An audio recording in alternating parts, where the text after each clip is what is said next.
আসসালামু আলাইকুম, welcome to mind orbit.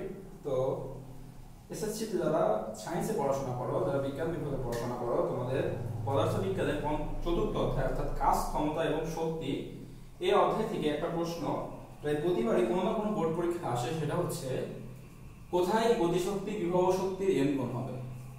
তো এই জিনিসটা কি?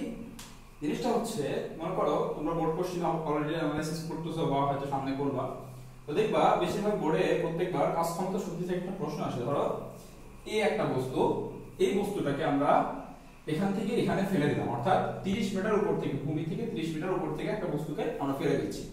তো তোমাদের প্রশ্ন বললো যে দেখো, প্রথম প্রশ্ন যে কোথায় গতিশক্তি বিভব শক্তির 2 গুণ হবে, কোথায় গতিশক্তি বিভব শক্তির 2 গুণ হবে। আর দ্বিতীয় যে প্রশ্নটা করছে সেটা হচ্ছে কোথায় বিভব শক্তি গতিশক্তির, কোথায় বিভব শক্তি গতিশক্তির 1/3 হবে। আচ্ছা, দেখো প্রথম কথা হচ্ছে তোমাদের বইয়ে গতিশক্তিকে টি দ্বারা প্রকাশ করা হয়েছে, তো আমি এখানে গতিশক্তি সমান লিখছি টি, এবং বিভব শক্তিকে ভি দ্বারা প্রকাশ করা হয়েছে, এই কারণে বিভব শক্তিকে লিখছি ভি। এবার চিন্তা করো, আমরা সব সময় ধরো এই বস্তুটাকে উপর থেকে নিচে ফেলে দেওয়া হলো, তো আমরা মনে করলাম যে এই বস্তুটা ভূমি থেকে x মিটার উপরে যখন থাকবে তখন এই অবস্থানে তার গতিশক্তি এবং বিভব শক্তি 2 গুণ হবে। ঠিক আছে? তো দেখো আমরা সব সময় ভূমি থেকে হিসাব করব, অর্থাৎ কখনো আমরা বেশিরভাগ সময় ভূমি থেকে জিনিসটা হিসাব করব, কখনো উপর থেকে হিসাব করলে আমাদের হিসাবটা একটু জটিল হয়ে যায়। তো দেখো আমি মনে করি ভূমি থেকে x মিটার উচ্চতায় গতিশক্তি বিভব শক্তি n গুণ হবে। n মানে কি? n মানে দেখো এখানে হচ্ছে 2 গুণ, আবার এখানে 1/3 মানে হচ্ছে 1/3 গুণ। ঠিক আছে?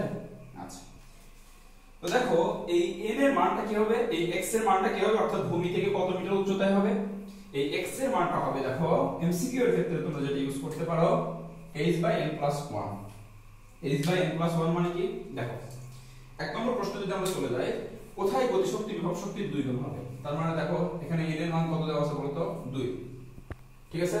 আচ্ছা, এখন বলছে দেখো আমরা গতিশক্তি যদি বিভব শক্তির n গুণ হয় তাহলে x এর মান হবে, গতিশক্তি যদি বিভব শক্তির n গুণ হয় তাহলে x এর মান হবে h/n+1।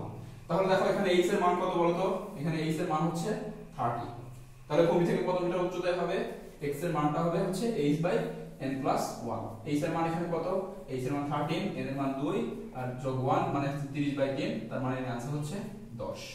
তার মানে হচ্ছে ভূমি থেকে 10 মিটার উচ্চতায় গতিশক্তি বিভব শক্তির 2 গুণ হবে।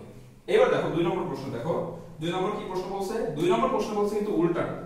এটা ছিল গতিশক্তি বিভব শক্তির 2 গুণ, 2 নম্বরে বলছে বিভব শক্তি গতিশক্তির 1/3। তার মানে কি বিভব শক্তি গতিশক্তির কথাটা বুঝবা। দেখো এখানে বলছে বিভব শক্তিকে আমরা 2 নম্বর প্রশ্নে আমরা বিভব শক্তিকে ভি ধরতেছি এবং গতিশক্তিকে ধরতেছি হচ্ছে টি। তাহলে দেখো বিভব শক্তি গতিশক্তির কত গুণ, 1/3 মানে 1/3 গুণ। একটা জিনিস চিন্তা করো, বিভব শক্তি যদি গতিশক্তির 1/3 হয় তাহলে যদি আমরা একটু রিভার্স করি তাহলে t সমান 3v হয়। এর মানেটা কি? বিভব শক্তি যদি গতিশক্তির 1/3 হয় তাহলে গতিশক্তি বিভব শক্তির 3 গুণ হবে। এবার দেখো তাহলে দেখো আমরা আবার সেই সূত্রে চলে যাই, x এর মানটা কি হবে, তাহলে ভূমি থেকে মনে করলাম যে x মিটার উচ্চতায় বিভব শক্তি গতিশক্তির 1/3 হবে, তাহলে গতিশক্তি বিভব শক্তির 3 গুণ হবে, তার মানে h/n+1। তাহলে এখানে h এর মান কত, h এর মান হচ্ছে 3, n এর মান কত, h এর মান হচ্ছে 30, n এর মান হচ্ছে 3 আর h এর মান 1, তার মানে হচ্ছে 30/4, তার মানে হচ্ছে 7.5 মিটার। তো এই ট্রিক্সটা তোমরা যদি এমসিকিউ তে যদি ব্যবহার করো তাহলে আমার মনে হয় যে খুব বেশি হলে 10 সেকেন্ডের মধ্যে তোমরা অ্যানসার করতে পারবে, যেটা তোমাদের এমসিকিউ তে অনেক হেল্প করবে, কারণ তোমাদের 25 মিনিটে 25টা অ্যানসার করা লাগবে। ধন্যবাদ, আসসালামু আলাইকুম।